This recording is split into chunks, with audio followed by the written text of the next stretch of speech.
hard as a salesperson for the city to get jobs here, to employ those young people we talked about, to create opportunities and to expand, doubling the number of companies in the first year that are in the city's most effective youth employment program.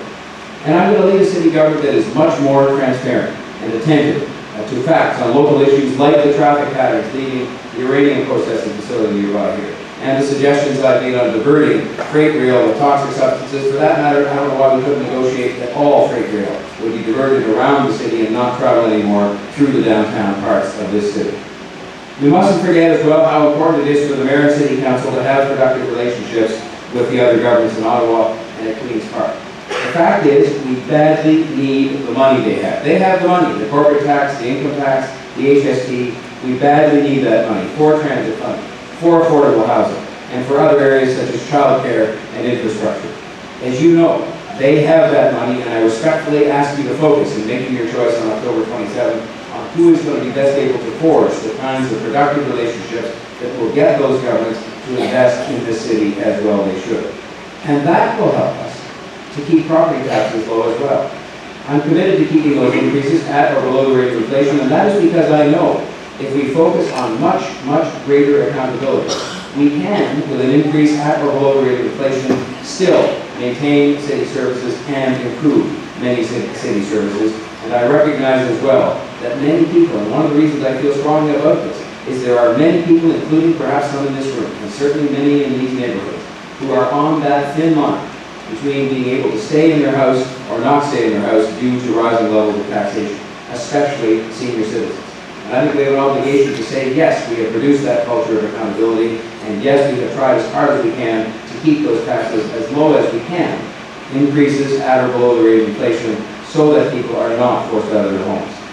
Neighborhoods, I believe, ladies and gentlemen, like these are at the heart and soul of the city.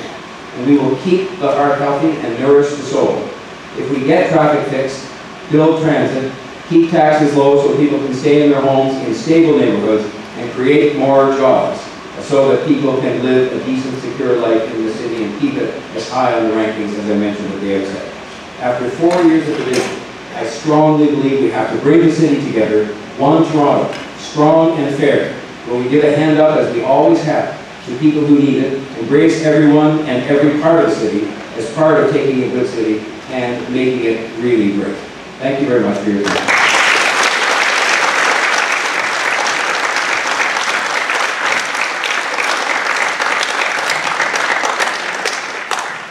Next speaker is my court.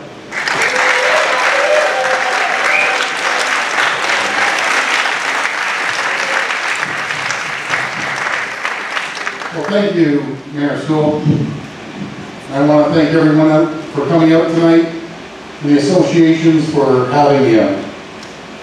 Boy, listen to my opponents here, the doom and gloom, the black clouds all over the city. You know something, I'd be scared to hire these folks. I'd be terrified. I run a company. When someone comes in and doom and gloom about their, you know, the last job they talk about, I'll tell you one thing, you're out the door. And let me just, I've never seen someone be so disingenuous in my entire life. Like I think I counted 27 times John Tory told you untruths. Let me run through a few things. But then again, some people, let me tell you something. Some people will do and say anything to get elected. Absolutely everything.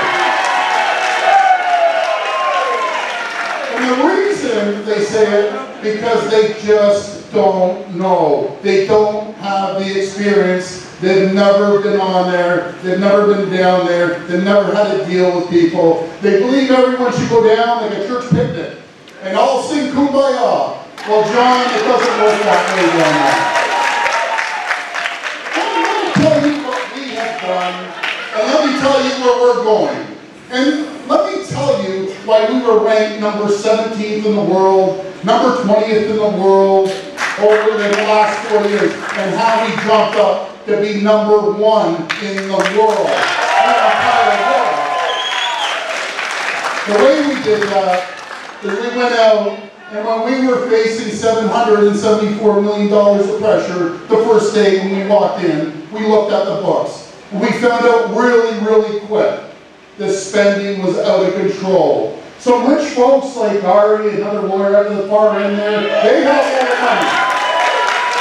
I can tell you, the big rich defense attorney here can afford $175 a year. I can walk out this door, Ari, and I'll go door knocking on every single door. 98% of the people cannot afford $175. Unlike you.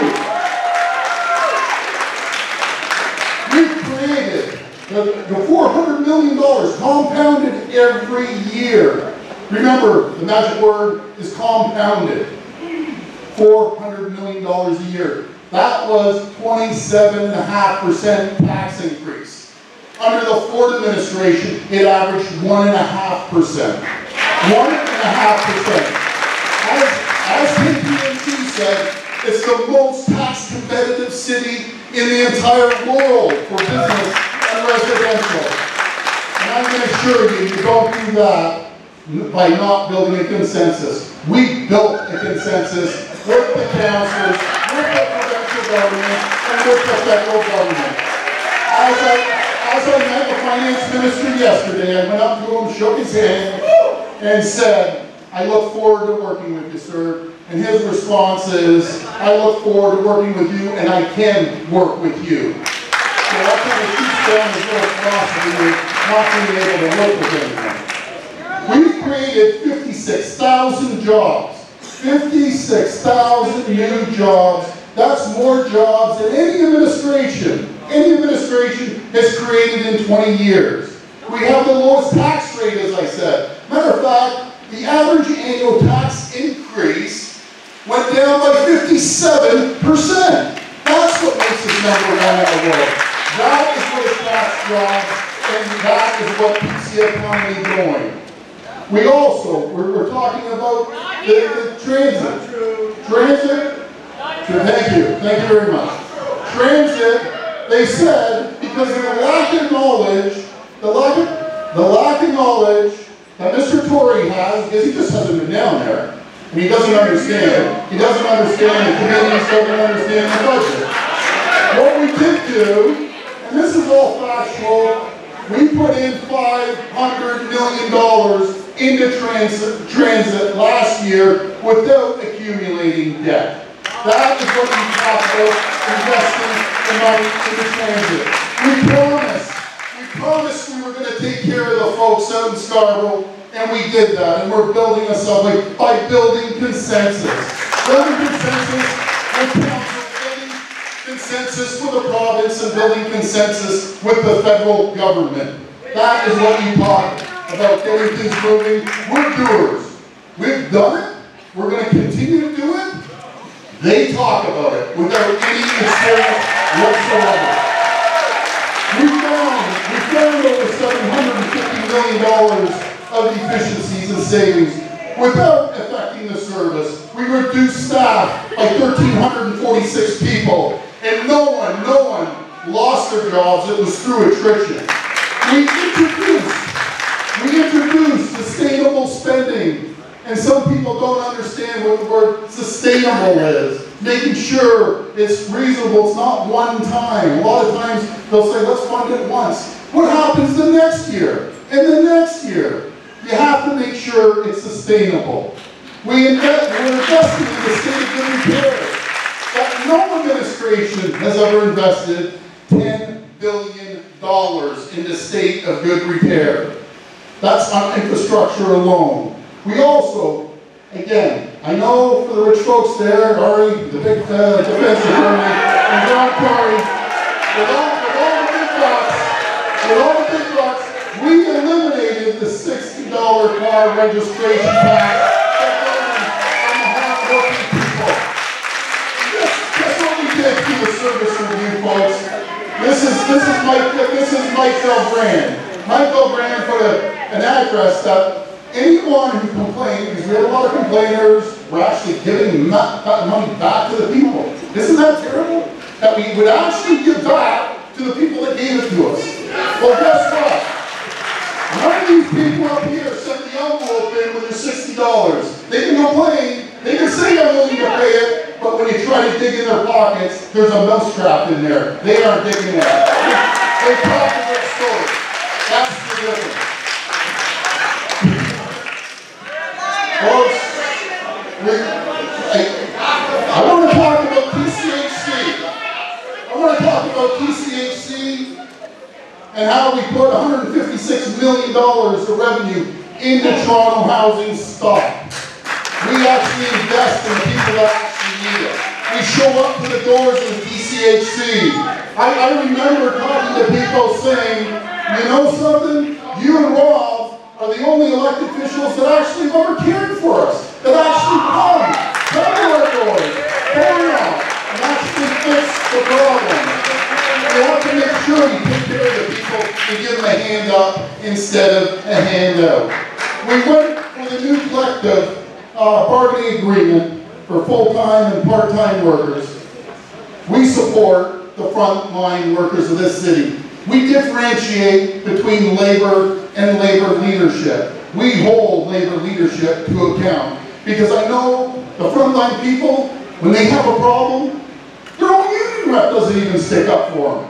Who do they show up to? They show up to Rob Ford's office and Doug Ford, and we stand up for the little guy and the frontline workers and make sure that we hold labor leadership to account that no one else does.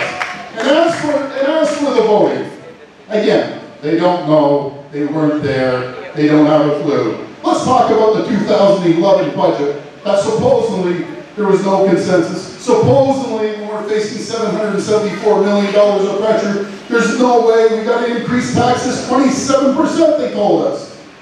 Guess what, folks? We delivered a 0% tax increase. Guess what the vote was? It was 36-9.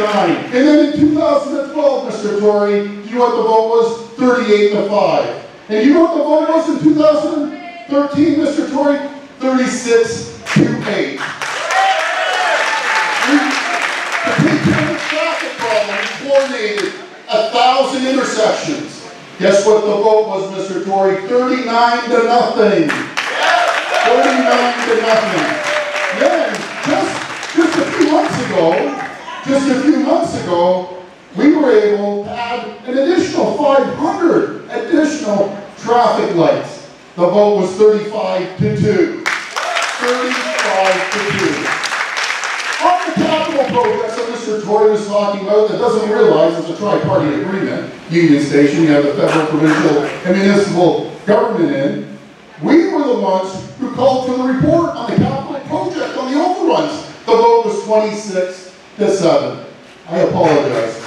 Thank you, folks. We have a lot more to talk about tonight, and I want to make sure we hold the flip-flop of the capital.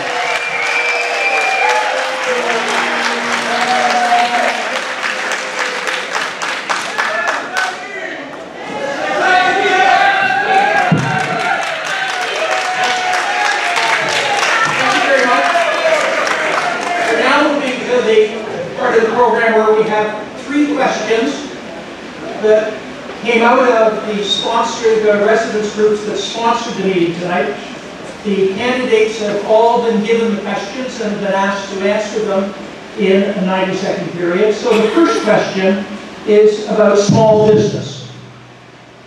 Small businesses, particularly in retail strips, face a number of challenges.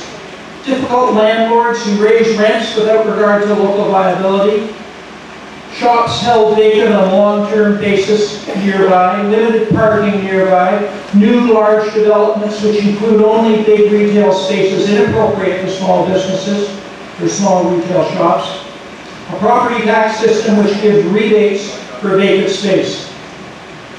What would you, as mayor, do to strengthen small business and retail strips? And I think that the order of the answers, it's going to be Olivia and John, Doug, and then Ari. So, Olivia, do you want to answer from there? Whatever you want. That's fine. Okay. That's fine. I would maintain the business improvement area program in the city, which paid 50% of the cost of supporting the BIA, because we know that small business is the backbone of the local economy. You create jobs, you provide street life, and it's a place to gather also. And so you do a lot of service for the local neighborhood. I would keep the property tax low, and I would go to the province and say there should be one property tax rate. Right now, the education, commercial tax rate, which is controlled by the provincial government, for the city of Toronto is 10 to 40 times higher than those of the GTA. So that's not fair. We need one tax rate so that the property tax can remain low. We also need to make sure that the small businesses, the BIA, are consulted often in things like food trucks, right? Because that's pretty important. And also on the property tax system, which give rebates for vacant space. And you know, along St. Clair, you see these vacant space. We need to make sure that there's a condition so that applied so that we would not be able to leave all those vacant spaces and get rebates. So we need to work with BIA to set up a condition. That's what I would do, to support the BIA.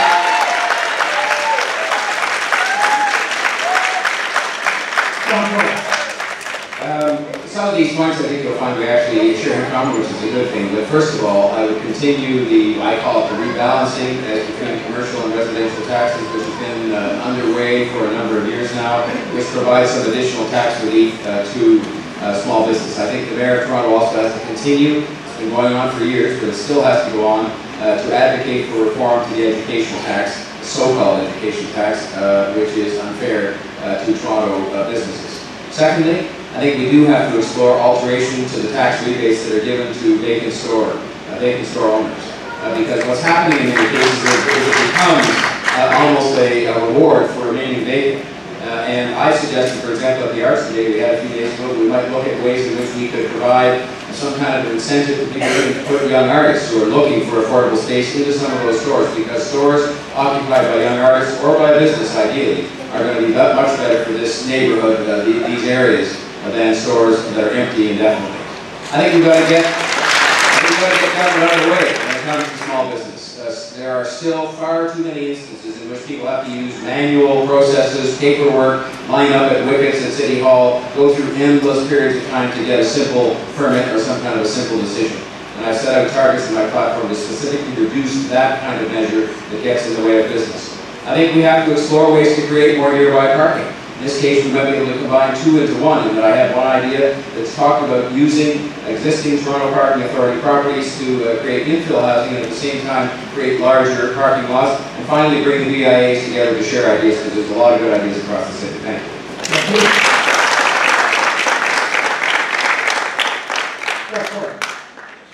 Well, looking down the table here, I'm the only person that has ever run a small business and grew that business from a small business into an international business around North America.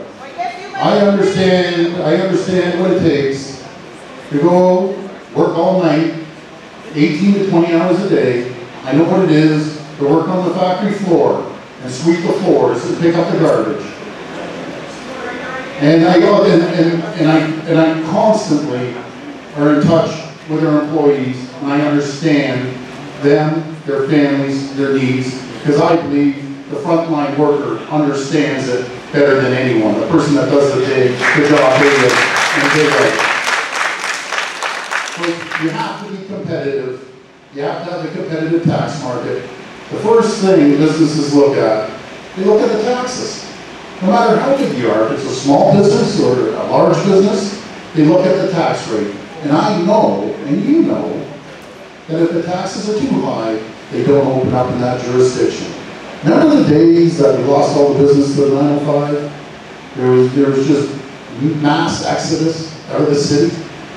Those city businesses now are coming back into the city. So I would make sure we still have the most competitive ranked tax in the entire world. And I will guarantee you we will under my administration. I know how to keep taxes low, but most important is transit. You don't do what they did out there and destroy businesses on St. Clair. You build subways, subway.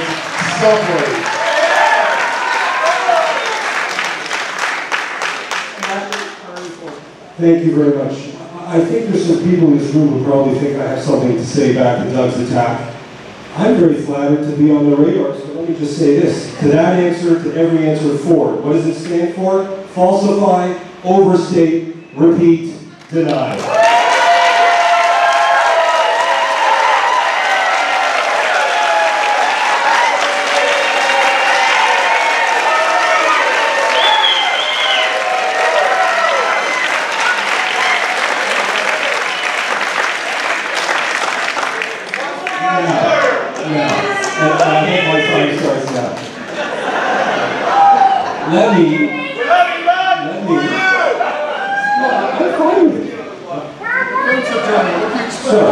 Well, nobody knows more about defense attorneys than you for them, Doug, than you. So,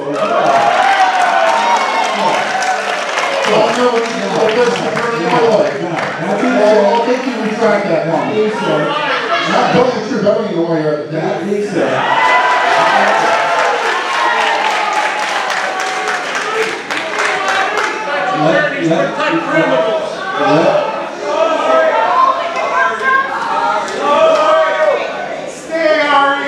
Thank you. So let me show you, because I actually think when Mr. Ford does that, and this is why Mr. Ford can succeed, because he shows that you do not need to sink to that level. My view, and I say this very openly, the question deserves respect, so let me turn to that now, because there's a toxicity that's part of what you just saw that I don't think fits into what serves the people. So let me answer the question.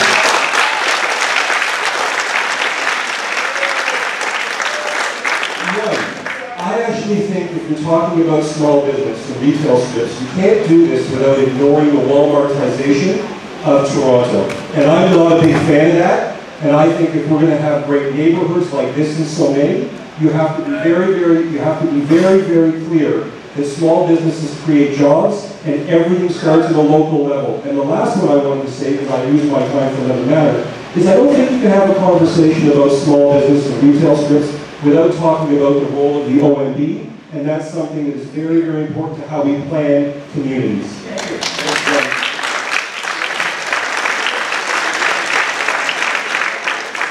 second question we asked each of the four speakers was about industry. Industrial uses are a mixed blessing. They serve a need, create a local employment, and often are messy, smelly, and dusty. Some are eyesores and some are vacant. Some attract heavy trucks. So what would you, as mayor, do to assist and strengthen industrial uses? And I'm going to start with John Tory and John. Well, John, thank you. First of all, I think we have to accept the fact, as I think we all do, that while some of them are of a description that you offered, that local jobs are good. In fact, I think the more local we can have jobs in the city over time, the better, because it means people will be able to walk to work or take a very short transit ride or a bike to work. And secondly, jobs in the city are good. And it isn't just jobs in services. We have to continue in the city to make things. And sometimes making things or processing things is going to be something that is not entirely benign process. And so the job becomes for us to ensure compatibility between industrial uses and residential, small business, retail type neighborhoods. And I think that starts, first and foremost, everything that I've ever read about disputes that arises from a lack of transparency. And I would say the obligation rests on business and on governments to extract from business maximum transparency as to the what is going on inside, when it's going on, why it's going on, how it's going on, and this sort of thing, so that people at least know these things. So there are no surprises. There can't be any surprises. And I think it also is more likely, if you have that kind of transparency, you're going to discover processes that may well be dangerous. I mean, I mentioned this uranium processing facility earlier, and a lot of people in this area, this broader area, because it's not that far from here, didn't even know the thing existed until a story was published in the Toronto Star. And that's the kind of thing that's just not right. People have the right to know that these kinds of things are going on. Secondly, I think we have to make sure that as we develop the city, this is really getting to, as well, the other point of the question, that we're ensuring appropriate separation between residential buildings and industrial uses, and finally identify and implement appropriate mitigation measures to reduce the impact of those industries, and that's the city's responsibility as well.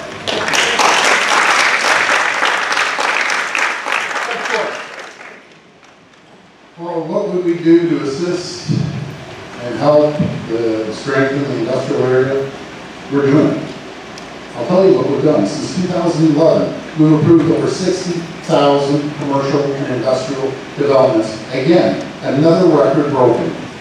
The city has looked at this issue, and what we did through the official plan, we did the DuPont Street regeneration study.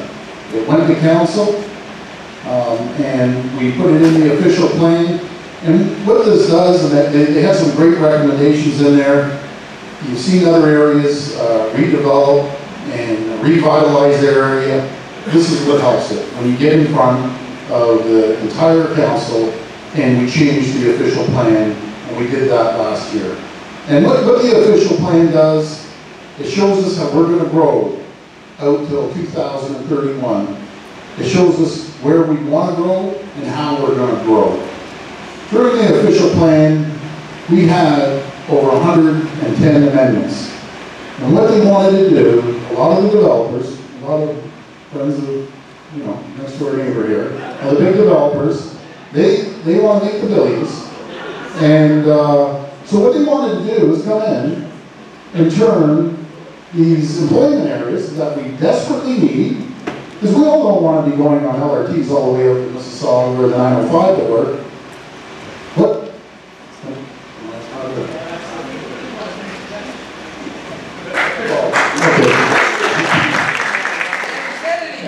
Anyways, what we want to do is make sure that there's a competitive market in that area, revitalize it, and work with the BIAs to revitalize the area and bring it back to life. Thank you. Thank you very much, John. I have 4 or 5 quick points on this. First of all, industrial spaces are here, they create jobs, they're important, and while they are inconveniences in certain ways, there are things we can do to make life easier when we live around them. But we cannot push those jobs out to suburbs, because the premise even of the first question was the importance of small business. But when you have vacant industrial space, many of you know about programs like Artscape, where we take industrial space that's derelict, that isn't being used, and you turn it into such amazing places for people and their families to go. As mayor, that would be crucial to me. You have examples in this area all throughout where you've seen industrial spaces that have been let go, and now they are economic generators of this area, and they bring people together.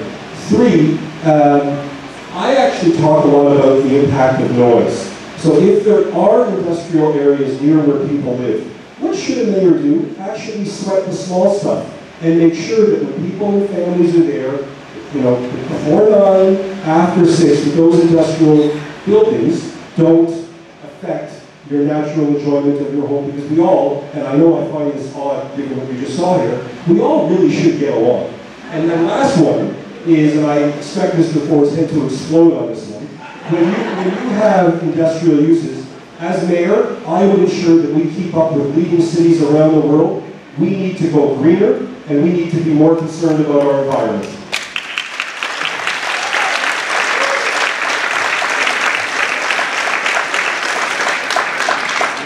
As a city, we are losing our industrial zones, so we must protect it, because it's important to have manufacturing jobs right here in this